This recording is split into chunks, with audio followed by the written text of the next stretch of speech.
그런데 지금과 같이 동시다발적으로 총리, 감사원장, 방통위원장은 간신히 해소가 됐습니다만 중앙지검장, 그밖에 특정인의 수사를 담당하던 수많은 검사들이 동시다발적으로 탄핵을 당하는 상황에서는 국정이 마비되지 않고 있다는 것이 오히려 좀 신기하다고 생각합니다.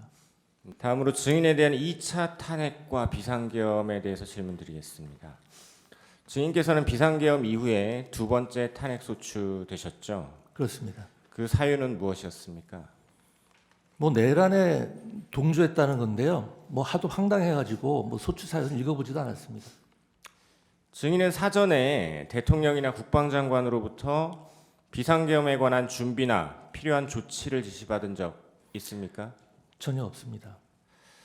정부조직법 그리고 행안부 규정에 의하면 행안부 장관, 경찰과 소방에 대한 지휘권 있으십니까? 소방과 경찰에 대해서는 중요 정책 수립에 대해서만 지휘할 수 있는 권한이 있고 소방과 경찰에 대해서 지시를 한다거나 지휘를 할 수 있는 권한은 일체 없습니다. 네. 증인 비상계엄 선포 전에 대통령께 비상계엄 만류 의사 전달하셨죠. 네. 그리고 경찰의 출동에 관여하기는커녕 사전에 알지도 못했고 심지어 조금 전에 말씀하신 것처럼 경찰과 소방에 대한 지휘권도 없는데 왜 국회에서 증인을 탄핵 소추했다고 보십니까? 국회에서 무차별 탄핵 남발을 하는 것은 어제 오늘의 일이 아니고요. 결국은 국정을 방해하고 국정의 발목 잡기를 한다는 것은 대다수 국민들이 다 인식하고 있는 것이라고 생각을 합니다. 네. 증인은 이 정부 들어 29건의 총 탄핵 소추 중에 2번을 직접 겪으셨습니다. 네. 그 경험에 비추어서 이러한 탄핵들이 국정에 어느 정도 지장을 주는 수준을 넘어서 국정 마비를 초래한다라고 보십니까? 제가 좀 전에 말씀드린 바와 같이 행정안전부만 해도 사실상 현상 유지만 할 수 있을 뿐이지 아무것도 할 수 있는 게 없었습니다. 인사도 저희 행정안전부 자체 내 인사도 적체가 됐었고 새로운 정책 추진하는 것은 엄두도 낼 수 없는 상황이었습니다. 그런데 지금과 같이 동시다발적으로 총리, 감사원장, 방통위원장은 간신히 해소가 됐습니다만 중앙지검장, 그밖에 특정인의 수사를 담당하던 수많은 검사들이 동시다발적으로 탄핵을 당하는 상황에서는 국정이 마비되지 않고 있다는 것이 오히려 좀 신기하다고 생각합니다. 네. 증인 2차 탄핵 소추 당하시고 사임하셨죠? 그렇습니다. 장관의 자리가 이렇게 중요한데 사임하신 이유는 무엇입니까?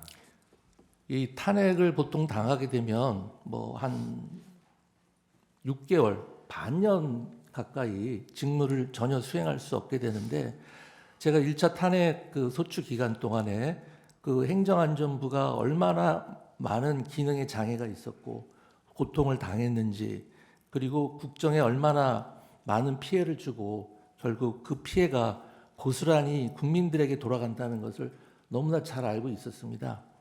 또다시 탄핵을 당하게 되면 탄핵 기간 중에서는 제가 사임할 수도 없고 새로운 장관을 임명할 수도 없습니다. 또다시 6개월이라는 반년이라는 긴 세월을 국정의 공백이 초래될 수밖에 없는 상황을 제가 다시 초래할 수는 없었습니다. 제 입장에서는 이 부당한 탄핵에 대해서 당당하게 맞서고 싶은 생각이 훨씬 더 컸습니다만 그로 인한 국정 부담 그리고 국민의 피해를 생각할 때 당연히 제가 개인적인 입장은 내려놔야 된다고 생각을 하고서 사퇴를 대통령님께 말씀을 드린 겁니다. 네. 다음으로 비상계엄 선포 전 국무회의에 관해 여쭤보겠습니다. 대통령께서 비상계엄 선포 이전에도 평소에도 이런 얘기 하신 적 있는지 한번 들어봐 주십시오. 야당이 국무위원들을 지속적으로 탄핵해서 국정의 마비가 초래된다. 위헌적인 입법안들을 계속해서 통과시켜 제2 요구를 할 수밖에 없다. 이재명 대표에 대한 수사가 진행 중인데 관련 사건 특검법을 통과시키니 거부할 수밖에 없다. 2025년도 정부 예산 중에는 민생 예산, 범죄 수사에 필요한 예산 미래산업 R&D 예산, 국방, 안보 관련 예산 등 중요 정부 정책 관련 예산들을 모조리 삭감해서 일을 할 수가 없다. 이런 문제점 토로하는 거 들어보셨습니까? 예, 통상 이제 국무회의를 일주일에 한 번씩 하는데 대통령께서는 격주 간격으로 주재를 하십니다. 그러면 국무회의 때 모두 말씀과 마무리 말씀이 있는데 모두 말씀은 그대로 방송에 담기기 때문에 모두 말씀 때는 그런 말씀을 안 하셨는데 보통 마무리 말씀은 이제 비공개 상황이기 때문에 그런 말씀을 자주 하셨고 각종 행사에 제가 수행하는 경우가 많았는데 그 행사 전후로 한 환담장이라든지 오만찬 자리에서 그런 말씀을 많이 하시면서 고충을 토로하신 적이 꽤 있습니다.